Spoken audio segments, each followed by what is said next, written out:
guushiyo barwaaqada guulaygu simayo kama geeriyoonine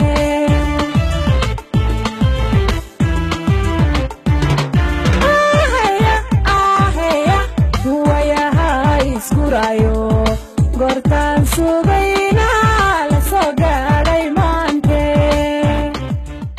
wadatashiga isu tanaasulka iyo isafgaradku waa dariiq halbowlo ah midnimo buuxda waxaa garoonka kubadda cagta magaalada Jijjiga ka qabsoomay munaasabad taariikhi ah oo ayna u kala hadhin qaybaha kala duwan ee bulshada magaalada Jijjiga taasoo lagu soo dhaweynayay mas'uuliyiinta ugu sarreeyay jabhadda wadaniga xoreynta hogaadeynaya munaasabadan oo saakaaro shacabku isugu soo baxeen garoonka ciyaaraha magaalada Jijjiga socotayna ilaa galinkii dambe ee maanta ayaa noqonaysa munaasabad uga duwan uga qaalisan uga ahmiyad weyn bulshada deegaanka munaasabado badan oo hore loogu soo qabtay garoonka magaalada Jijjiga haddaba mas'uuliyiinta jabhadda ONLF mas'uuliyiinta xukuumadda deegaanka iyo wufuud kala duwan oo ka kala socda wadamada anjaarka nahay ee Soomaaliya iyo Kenya ayaa markay soo gaareen madasha xafladdu ka socota si weyn loogu soo dhaweeyay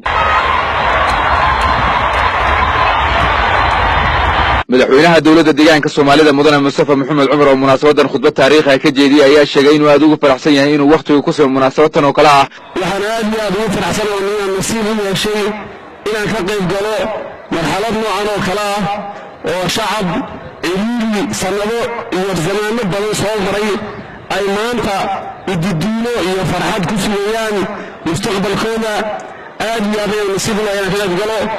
waxaan leeyahay ku soo dhawaada waddankiina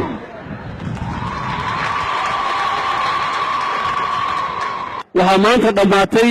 xilligii xaqiraadda iyo dilka iyo xabsiga iyo barakicinta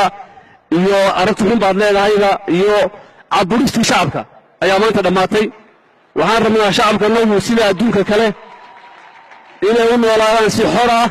fikirkooda u soo jeediyaan si xora cidna ayna addoon u noqon marna ayna gumaysi qaayibin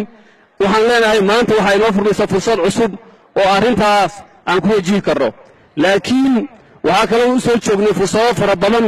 oo noocan oo kale ah oo aan ka faa'iidaysan weynay oo taasna ay koow ka tahay muwaafaqa la'aan kala qaybsanaan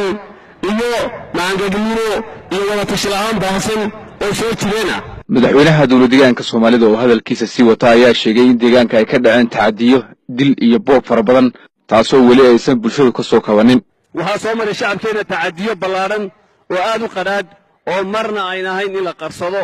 oo marna ayna ahayn kuwii samaynayey in loo xilqariyo ama loo cuurdaaro tacadiyadaas ballaaran ee shacabkeenna soo galay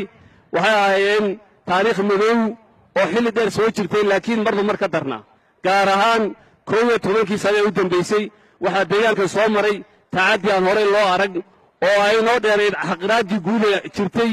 kufsi dil usxabaal iyo ku tumasho xuquuq insaan oo hore aan loo arag way ka mid tahay in dad mayda lagu tunto oo lagu dhaanteeyo iyo in gabdho nool dushooda lagu shubo acid iyo weliba waxyaalahan maskaxda bini'aadamka keeni karaynin waxyaalahaas marka laga hadlo ma aha in loo qaato in argoosi iyo istaba socod loo socdo waxaa loo socdaa waxa weeye in waxyaalahaas inay xumaayeen la sheego oo la ogaado cashir laga barto laga gudbo marka inaan istiisiino taariikhda xumeed noocaas ahayd ma jirto cidda taariikhda xun istiisiinaysa ee dhexdeena ku jirta waa cid berrina diyaar u ah wixii wax la mid ah hadduu yimaado inay ku dhaqanto oo diidan in la ceebeeyo taariikhdii madoobeedayna soo martay deegaankeenna waxaan markaa leenahay kuwii waxaa sameeyey waa inay noqdaan kuwa shacabkooda ka tilmaaman oo ceebaysan oo maaragtay shacabkooda ka noqdaan ma noqon karto in shalay dadkii waxaa samaynayey maantana dadka ay wixii kula dhex jiraan dhibaatadii oo weliba ay noqdaan dad siyaasaddii ka qayb galanaya waad mahadsantihiin salaamu calaykum waraxmatullaahi wabarakaatu intaas kadib madaxweynaha deegaanka Soomaalida ayaa masraxa ku soo dhaweeyay Admiral Maxamed Cumar Cismaan gudoomiyaha jabhadda wadaniga xoreynta hogaadeynaya oo halkaas ka soo jeediyay hadallo taariikhi ah oo ay badan sugayeen shacabku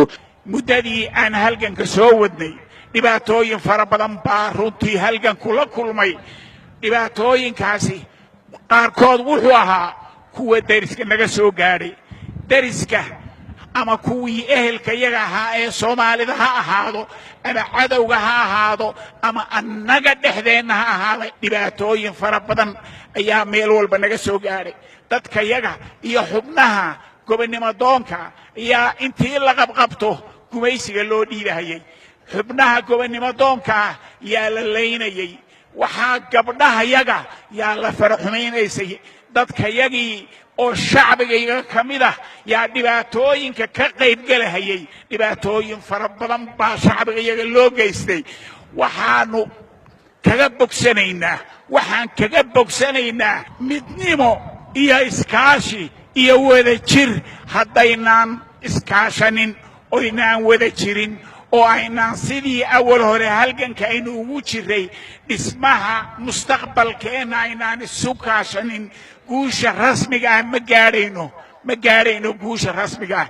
xogayaha guud ee jabhadda wadaniga xoreynta ogaadeenaya cabdiraxmaan sheekh mahdi maadey oo ka hadlay munaasabadan ayaa ugu horrayn u mahad celiyey shacabka Soomaaliyeed ee munaasabadan ka soo qayb galay isla markaana sheegay in jabhadda ONLF mabaadi'deeda ay ka mid ahaayeen mar walba in hadafkeeda ay ku raadiso si nabadgelyo ah ayna ka shaqaynayaan sharafta midnimada iyo soo dhaweynta dadka Soomaaliyeed ayna soo dhicinayaan xaqa ka maqan bulshada deegaanka Soomaalida munaasabadan ayaa sidoo kale waxaa ka soo qayb galay mas'uuliyiin ka socota waddanka Kenya oo ay ka mid ahaayeen Senator Yusuf Xaaji Ambassador Maxamed Cabdi Afey علي بونو قرن قدوميها قبل كارثة وقوي بريدالك كيا يوسف حسن حلبان لغا soo doorto xaafada kama kunji ee magaalada Nairobi ee dalkaasi Kenya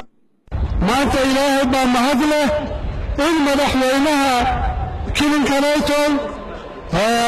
Mustaf iyo admiralka Isaac Fadaan ayagoo ka shaqayn doonaan midnimada iyo walaaltinimada Soomaalida gobolkan